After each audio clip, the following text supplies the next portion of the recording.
안녕하세요. 중학생 딸아이를 키우고 있는 40대 여성입니다. 그리고 남편과 이혼을 결심한 여성이기도 하고요. 남편과 이혼을 결심한 이유는 앞으로 차차 설명하겠지만 남편은 제가 돈에 환장해서 그런 거라는데 아니거든요. 제가 결정적으로 남편과 이혼을 결심한 이유는 더는 남편을 믿을 수가 없기 때문입니다. 지금도 남편 생각을 하면 배신감에 치가 떨려요. 몇 번이나 딸아이를 생각하면서 이혼만큼은 피하려고 했어요. 아이 대학 갈 때까지만이라도 겉으로라도 사이좋은 부부인 척 연기하며 살아볼까 그런 생각도 했고요. 아무래도 부모가 이혼을 하면 아이 학업에도 지장이 갈 것 같았고 자기 꿈을 위해 열심히 매진하는 딸에게 부모로서 더 도움이 되진 못할 망정 스트레스는 주지 말아야지 싶었으니까요.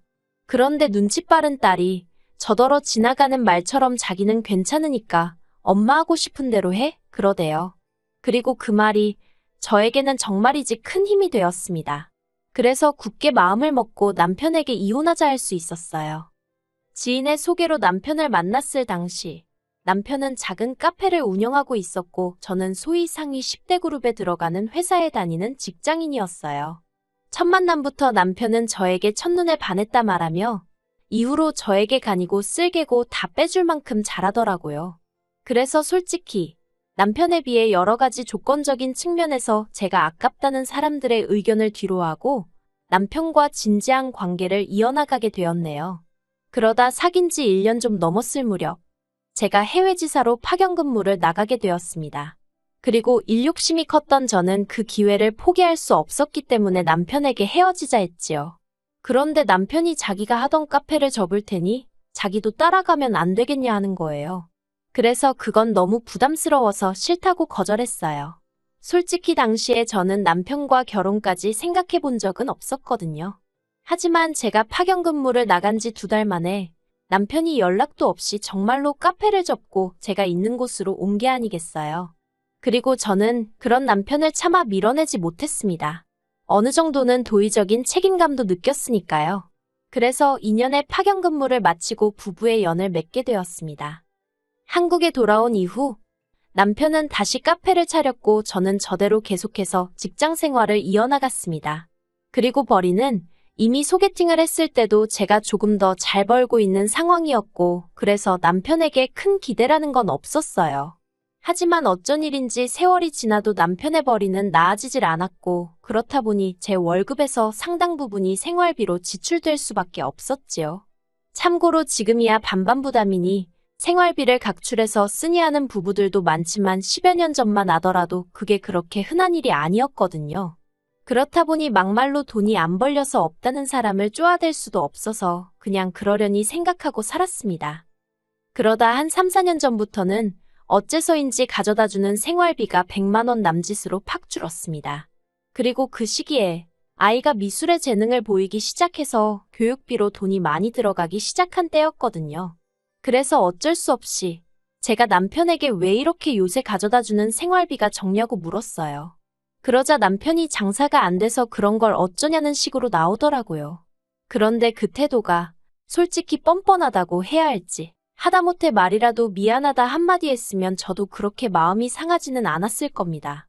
그런데 정말 없다는데 네가 어쩔 건데 라는 식으로 나오니까 저도 순간 욱하더라고요.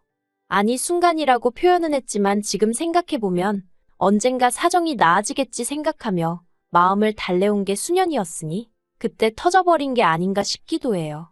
그래서 제가 남편더러 그렇게 장사도 안 되는데 뭐 한다고 붙들고 늘어지고 있냐고 돈이 되는 일을 좀 찾으라고 화를 냈습니다. 그랬더니 저더러 자기 앞가림은 자기가 알아서 한다면서 이래라 저래라 하지 말라나요? 그리고 갈수록 뻔뻔해지는 남편의 태도에 저도 정말 신물이 나서 남편이면 남편 노릇을 하고 아빠면 아빠 노릇을 해야 하지 않냐, 당신은 책임감도 없냐 하고 저도 지지 않고 받아쳤어요. 하지만 이후로도 생활비로 인한 다툼은 여러 번 있었습니다. 그리고 그 내용이 너무 구질구질하고 궁상맞아서 하다못해 친정에도 마음 편히 털어놓아 본 적이 없어요. 그렇다 보니 남들은 그저 제가 자상한 남편을 둔 잘나가는 커리어우먼이라고 생각했을 거예요. 그러다 작년에 애가 심적으로 많이 아팠어요. 아이 프라이버시도 있다 보니 자세한 이야기는 할 수 없지만 엄마인 제 손길이 절대적으로 필요한 상황이었지요. 하지만 회사에서 주는 병가는 한정되어 있었고 그 병가를 다 썼다간 복직을 한다고 한들 제자리가 남아있을지 장담할 수가 없는 상황이었습니다. 그리고 제가 일하는 업계가 워낙 좁다 보니 작은 구설수에라도 오르내리는 건 피하는 게 상책이었거든요. 그래서 저는 과감하게 회사에 사표를 던졌습니다. 그런데 아이가 아파서 제가 집에 있는 동안에도, 그러니까 제 수입이 끊어지고 난 이후에도 남편이란 작자는 절대로 생활비를 100만 원 이상 가져오질 않더라고요. 그래서 한 번은 제가 도대체 이걸로 어떻게 생활을 하라는 거냐고 따지고 드니 저더러 한다는 말이 돈 벌 때 따로 안 모아놓고 뭐 했냐입니다. 어이가 없어서 따로 어떻게 모으냐고 따졌어요. 아파트 관리비며 보험료며 이것저것 돈 들어갈 거 투성이었는데 당신이 얼마나 가져다 줬는지 생각해보라고. 장사한다는 사람이 그 정도 계산도 안 되느냐고요. 그리고 이건 여담이지만 물론 제가 번 돈을 전부 다 생활비에 썼던 건 아니에요. 일정 부분은 재테크도 하고 있었고 집도 2번이나 넓혀서 이사를 했습니다. 하지만 남편은 그런 모든 과정에 있어서 관심이랄 게 없었으니 딱히 느낀 바가 없었던 거겠지요. 그리고 저도 솔직히 남편이 알아줬으면 한 적도 없습니다. 그저 좀 더 나은 환경에서 딸아이를 키우고 싶은 욕심뿐이었지요. 하지만 막말로 제가 남자였으면 정말 자존심이 상해서 뭐라도 해서 돈을 벌어다 줬을 것 같은데 남편은 그런 소리를 듣고도 별 반응이 없었습니다. 그래서 그때부턴 저도 마음을 내려놓는 정도가 아니라 거의 포기 상태였던 것 같아요. 그냥 애 아빠니까 같이 산다 생각한 거고 그나마 80만 원이라도 가져오는 게 어디냐 생각하게 되었달까요. 그러다 올해 초 아이의 상태가 호전되었고 그러면서 저도 다시 회사를 알아보기 시작했습니다. 다행히 경력 단절이 길지 않았고 현역으로 활동 중인 선후배들이 많아서 다시 취업을 하는 일이 크게 어렵지는 않았어요. 그리고 지난 3월 다시 회사라는 곳으로부터 월급이란 게 들어오니까 숨통이 트이는 느낌이 돼요. 남편이 얼마를 가져다 주건 말건 다시 어느 정도는 사람답게 살 수 있겠다 싶은 안도감도 있었고요. 그런데 제가 이렇게 아둥바둥 살면서 별의별 감정을 다 겪는 동안 남편이 딴 주머니를 차고 있었다는 걸 알게 되었습니다. 알게 된 계기는 정말 생각지도 못한 일이었어요. 평소에 저는 남편 방에 잘 들어가지 않는데 이유는 간단했습니다. 정말 돼지우리처럼 지저분한데 손도 못 대게 했거든요. 거기에 카페에 관련된 세금 서류부터 시작해서 5만 가지가 자기만 아는 위치에 있다면서 어쩌다 청소라도 한번 해주려고 하면 아주 발광을 해댔으니까요. 그런데 엊그제는 제가 급하게 컴퓨터를 써야 하는 상황이었는데 제 컴퓨터가 먹통이 돼서 도통되지를 않는 거예요. 그래서 어쩔 수 없이 남편 모르게 살짝 쓰면 되겠지 하고 남편 방에 들어갔어요. 남편은 마침 샤워 중이었거든요. 그런데 컴퓨터 화면을 딱 켜니까 은행에서 뭘 확인했었는지 그대로 창이 열려 있더라고요. 그리고 거기엔 생각지도 못한 금액의 잔고가 적혀 있었습니다. 저는 처음에 제가 헛걸봤나 잘못 읽었나 싶어서 몇 번이나 자릿수를 세봤어요. 왜냐하면 잔고가 3천만 원이 넘었으니까요. 그리고 더 어이가 없었던 건 송금 기록이었습니다. 매달 저에게 생활비라고 100만 원이니 80만 원이니 보낼 때 똑같은 액수를 시댁에도 보내고 있었더군요. 시부모님도 그러시겠지만 저도 시부모님을 생각하면 할 말이 아주 많습니다. 당연히 좋은 이야기는 아니고요. 어디서부터 어떻게 이야기해야 할까 싶지만 결혼 초부터 그랬던 것은 아니고 아이가 태어나면서 갈등의 골이 깊어졌어요. 결혼하자마자 아이를 낳게 된 건 사실 시부모님의 영향이 컸거든요. 이륙심이 많아서 아이는 어느 정도 자리를 잡고 낳고 싶었던 저에게 시부모님께선 저나 남편이나 나이가 젊은 것도 아니니 아이 건강을 생각해서라도 무조건 하루라도 빨리 낳으라며 얼마나 성하셨는지 몰라요. 그리고 아이를 낳기만 하면 키우는 건 도맡아 도와주시겠단 말씀도 몇 번이나 하셨고요. 그런데 막상 아이를 갖고 나니, 아니 아이의 성별을 말씀드리고 나니 태도를 싹 바꾸셨습니다. 당신들도 건강이 좋지 않으니 아이는 친정에 맡기던지 아니면 저더러 회사를 관두고 보라고요. 그리고 그제서야 시부모님이 그토록 기다리던 손주는 손자에 한정된 것임을 알게 되었고 이후로 저는 친정어머니의 손을 빌려야만 했습니다. 하지만 이게 다가 아니었습니다. 친정어머니가 아이를 봐주셨으니 제가 매달 일정 금액의 돈을 보내드렸는데 이걸 남편이 시어머니한테 말씀을 드렸더라고요. 그러자 시어머니께서 어떻게 부모를 두고 차별을 하느냐며 저를 불러 정말 눈물 콧물 쏙 빠지게 화를 내시대요.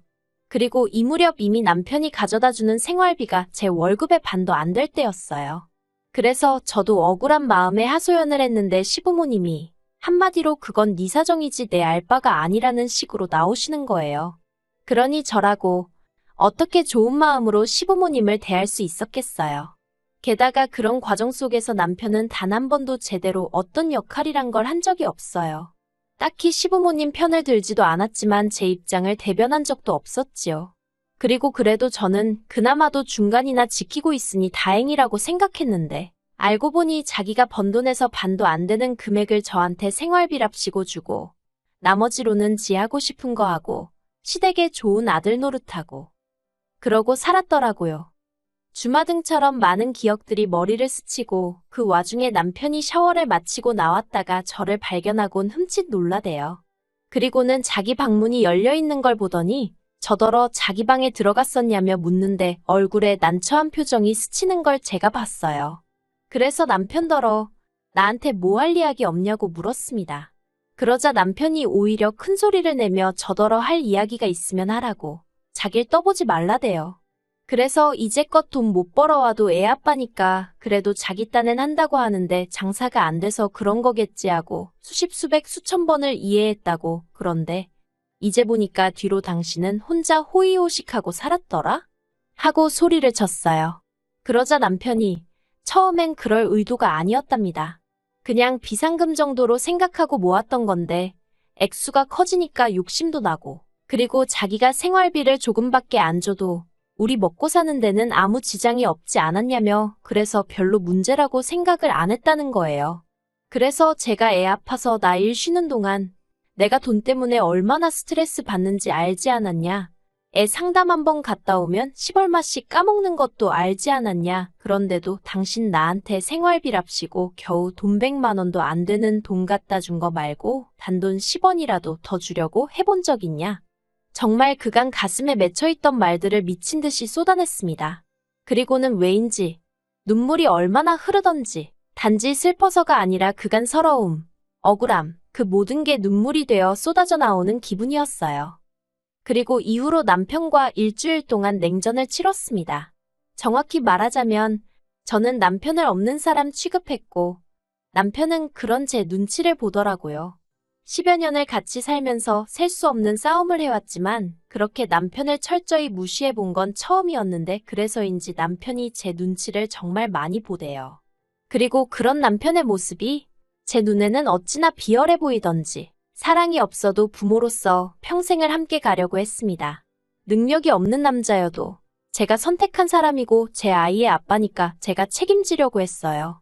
그런데 남편이란 작자에게는 능력뿐만이 아니라 책임감도 의리도 없다는 걸 알게 되니까 하루하루가 지나갈수록 더 꼴도 보기 싫어지대요. 그래서 결국 남편에게 도저히 그냥 넘어갈 수가 없다고 이혼하자 했습니다. 그 3천만 원 내놓으란 소리 안 한다고 대신 이 집이나 양육권 그 어느 것 하나 욕심내지 말라는 말과 함께요.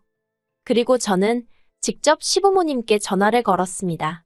받자마자 시어머니께서 저더러 네가 웬일이냐며 비아냥거리시길래 그간 저한테 늘 불만도 많으시고 마음에 안 들어 하신 거 안다고 그래서 좋은 소식을 알려드리려고 전화드렸다 했어요.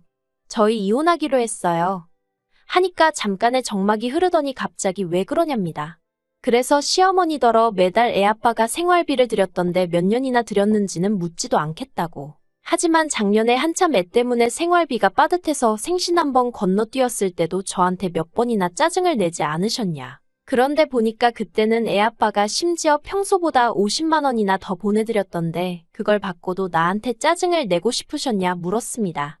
그리고는 저희 집으로 왔어야 할 생활비 중 얼마를 갖다 쓰셨는진 모르겠지만 이제 아예 아들을 돌려드릴 테니 그 아들을 벗겨드시던지 팔아드시던지 마음대로 하시라 했어요. 솔직히 이제 와서 말이지만 어머님 아들은 저한테는 식충이 빈대에 불과하다고, 없는 게 낫다고요. 남편은 이혼만큼은 못한다고 버티고 있지만 저는 이미 결정을 내렸습니다. 아파트는 이미 팔아버렸어요. 다음 달에 새로운 사람들이 이사를 올 텐데 남편이 안 비켜줄 수는 없겠지요. 그리고 저랑 딸아이는 친정에 와 있습니다. 친정 부모님은 제가 이혼하기로 했다니까. 처음엔 이혼만큼은 안 된다. 돈 있고 사람 낳냐 사람 낳고 돈 낳지 하셨지만 그간의 사정을 들으시더니 지금은 친정아버지께선 남편이 당신 눈에만 띄었다간 아주 사지를 찢어놓겠다고 벼르고 계세요. 그리고 딸애는 무슨 죄인가요? 지 아빠 같은 사람 만날까봐 무섭다며 벌써부터 결혼 안 한다고 저러는데 엄마로서 미안할 뿐입니다.